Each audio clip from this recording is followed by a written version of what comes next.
Have you ever stared at yourself in the mirror and literally didn't recognize the person staring back? Welcome to my life, a masterclass in fake it till you make it. Hi, my name is Tessa, and I've been living a lie since I was 6. That's when the Crawfords adopted me. Initially, it felt like a dream come true.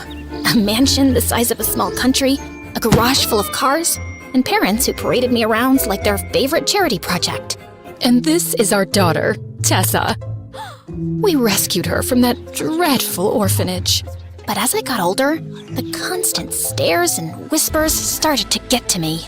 I was tired of being the adopted one in a family of blue-eyed, perfect-looking people. Why don't you look like your parents? Are you like the help or something? So by the time I started at a new high school, I took matters into my own hands. Every morning, my routine was the same. Wake up in my perfect room, put on my perfect clothes, and finish with the most important part, blue contact lenses to cover up my boring brown eyes. The Crawfords never asked me to hide who I was, but they never stopped me either. And honestly, it was easier this way.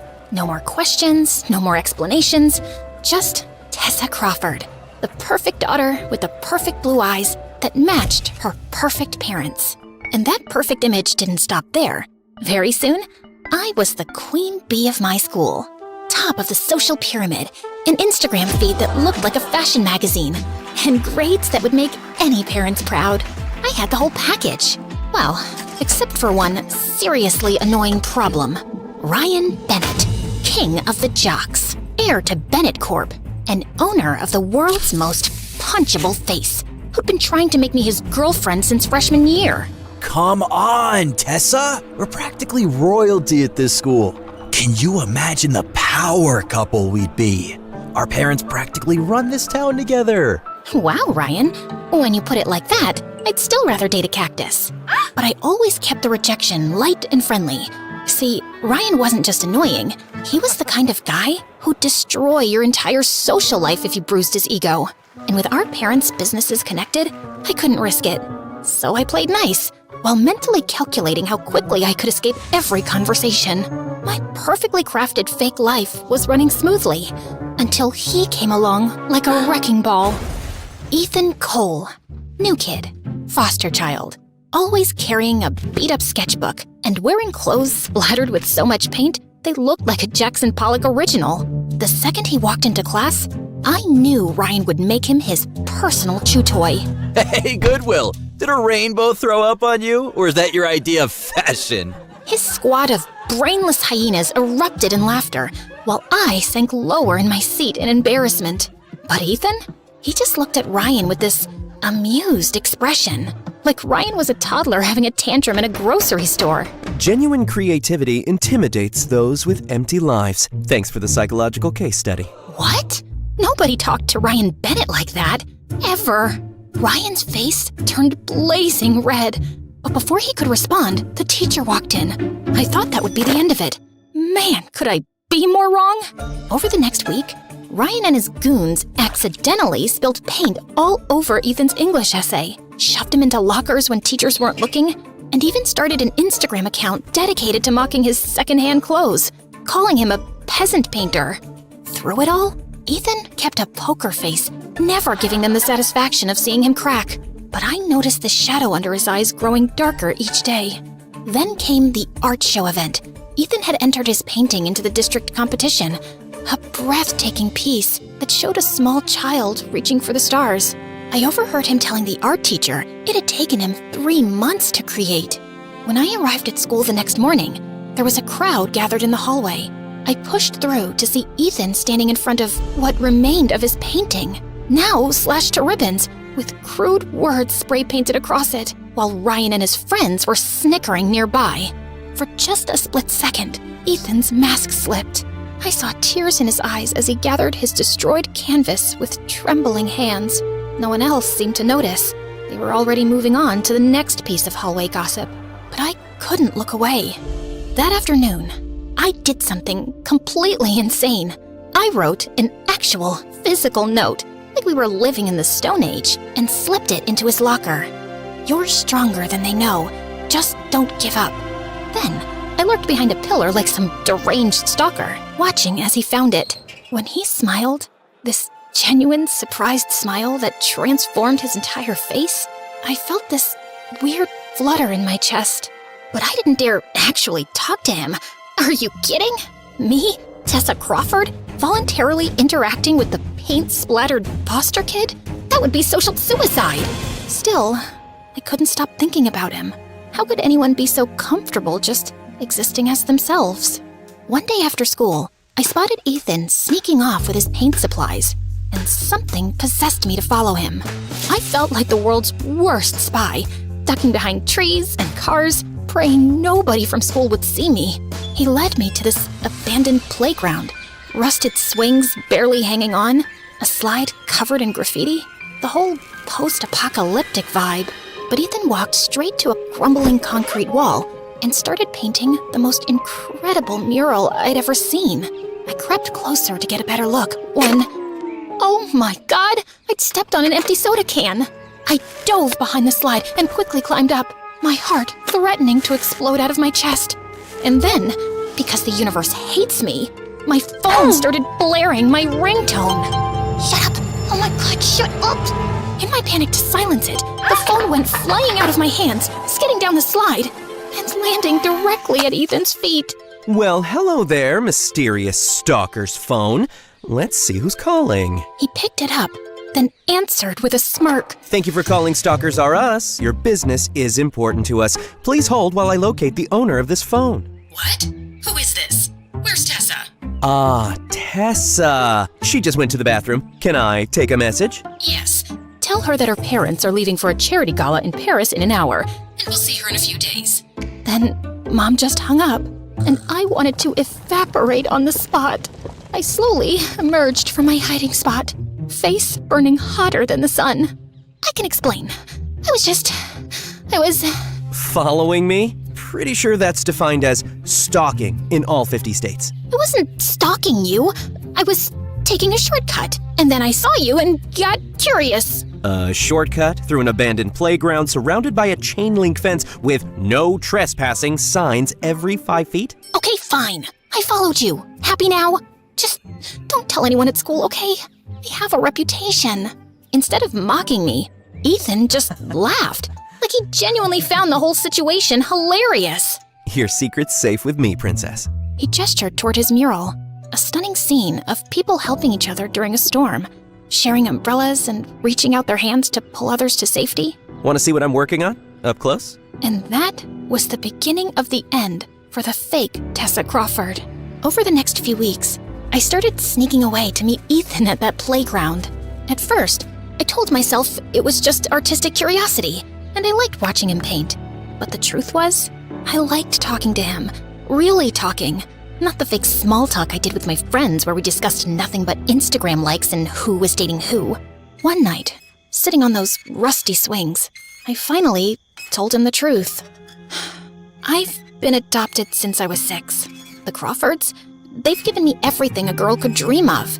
The house, the clothes, the opportunities. And I'm sure they love me, in their own way. But what I've really wanted the most is their attention, you know? And they're usually too busy with their galas and business meetings to give me that. Sometimes I feel more like a charity project than their daughter. Is that why you hide your real eyes? I nearly toppled off the swing. How did you... The blue doesn't quite match your skin tone. Also, the way you're always rubbing your eyes when you think no one's looking. I don't think it's the most comfortable thing in the world. They do get uncomfortable after wearing them all day. So take them out. What? No, There's no one here but me, Tess. Something in his voice made me trust him. With shaking hands, I carefully removed the first one, then the other, blinking as my eyes adjusted. And then, I finally looked up at him. For what it's worth, your real eyes are way more captivating. They've got these little gold flecks that catch the light. Just stunning. Then he leaned in and lightly kissed me, and I felt that for the first time, someone had really seen me. And Ethan just had this freaky superpower for noticing things everyone else missed. Like how Mrs. Daniels, the lunch lady, wore the same worn-out shoes every day because she was sending her kid to college.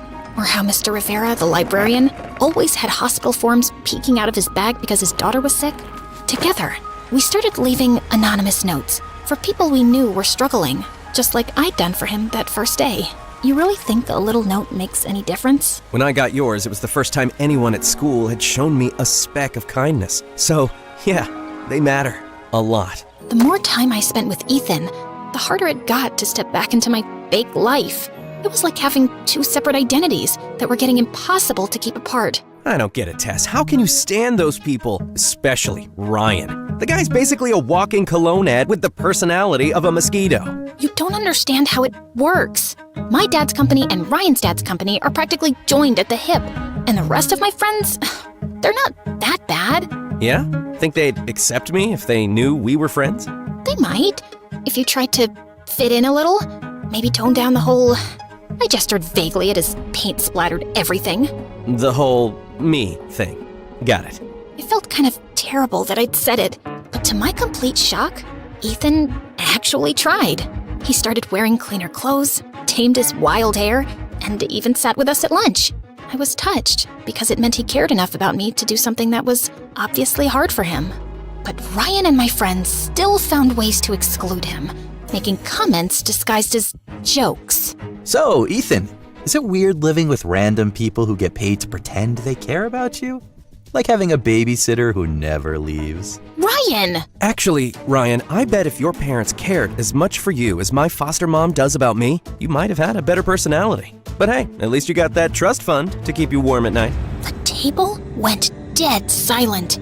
Ryan's face darkened like a thundercloud, and I knew we were in serious trouble. And the next day, I found Ethan staring at the spring formal banner he'd spent weeks painting. It was destroyed, torn in places, dripping with soda, with crude drawings scribbled all over it. Just then, Ryan sauntered over, grinning like he'd just won a championship. Aw, what happened to your little finger painting? Such a shame. You did this. Again. I let it go the first time, but what makes you think you can keep treating people like this? Relax, Charity Case, it's just a prank. That's how we have fun. But I guess you wouldn't get it. It's one of those you're poor, you wouldn't understand kind of things. The look in Ethan's eyes, I'd never seen anything like it. It was anger mixed with resolution, like he'd finally made a decision he'd been putting off for too long. The next day, Ethan didn't show up at our spot. I texted him, called him, nothing. Days went by, and Ethan still didn't show up. Worry weighed on me, until I finally decided to visit his foster home and see if he was okay. I'm sorry, honey. Ethan left this afternoon. He said he needed a fresh start. Did he say anything about me? He left you this. She handed me a folded piece of paper. Inside was a sketch of me, not with blue eyes, but with my real brown ones, filled with warmth and life. Underneath he'd written, "Don't let fear choose for you. You're more than what they expect you to be. Live your truth, and don't change for the world. Make the world change for you." Ethan didn't take the revenge route after all. He just left. Maybe rich bullies were never his world to begin with. I cried the whole way home, finally seeing the truth. I had used Ethan's strength while never showing any of my own. That night, I stared at myself in the mirror for a long time. Then slowly, I took out my blue contacts. My real eyes, brown with little gold flecks, stared back at me. The next morning, I went to school as my real self. No contacts, no fake smile, just me. I started leaving notes like Ethan and I used to, slipping them to people who seemed to be struggling. You're not alone. You're stronger than you think. Your voice matters. To my shock, someone found one of my notes and posted it on the school's social media page. The next day, I spotted similar notes appearing on random lockers. By the end of the week, they were everywhere. Taped to bathroom mirrors, tucked into textbooks, even written in chalk on the sidewalks. The movement kept growing. People started leaving little care packages with the notes. The drama club put on performances about kindness. Even some teachers joined in, writing encouraging messages on the board instead of just assignments. Within a month, the entire school atmosphere had shifted from cold and competitive to warm and supportive. People actually looked up from their phones, held doors open, sat with kids who used to eat alone. A local news station even came to do a story about the kindness movement sweeping through our school. What sparked this wave of positivity among students? I don't know who started it, but it's changed everything. People actually look out for each other now. This is pathetic. Who actually cares about all this touchy-feely garbage? All this kindness nonsense is just what losers tell themselves to feel better about being nobodies. Like that homeless artist freak who ran away. Right, Tessa?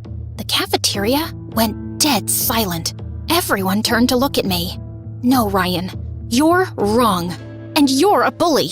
A few kind words can literally save someone who's drowning inside. If you can't understand that, then I feel sorry for you, because your life must be incredibly empty. Ryan's jaw literally dropped. For the first time in his life, the king of comebacks had nothing to say. People actually applauded. These were the kids from every corner of the cafeteria, including the ones who'd been invisible to me for years. I never told anyone I started the notes, and I never saw Ethan again. Sometimes I wondered where he was, if he was still painting his truth on walls somewhere. 6 months later, I was riding the subway downtown when I saw it, a new mural on the wall of the station, a girl with familiar brown eyes releasing butterflies from her hands, and in the corner, a tiny signature, EC. Ethan was out there somewhere, still making the world more beautiful. And thanks to him, so was I. Sometimes, the people who break your carefully constructed world are the ones who set you free. I had just walked a few blocks down when suddenly I stopped short in my tracks at a familiar sight. A boy with mussed-up hair and enough paint on his overalls to make them look like a Jackson Pollock original. Then, his head turned in my direction, and our eyes met, and his smile made my heart flutter, just like the first time. Ethan was still out there, changing the world one wall at a time. And maybe that's what we're all supposed to do. Leave something behind that makes life a little kinder. So if you're listening to this, here's my challenge. Find one person who you think needs a little hope. Someone who might feel invisible. And write them a letter. Slip it into their locker, their notebook, wherever they'll find it. Do it tomorrow. No one has to know it was you. Just let them know that they matter. Because kindness doesn't need a name. It just needs someone brave enough to start it.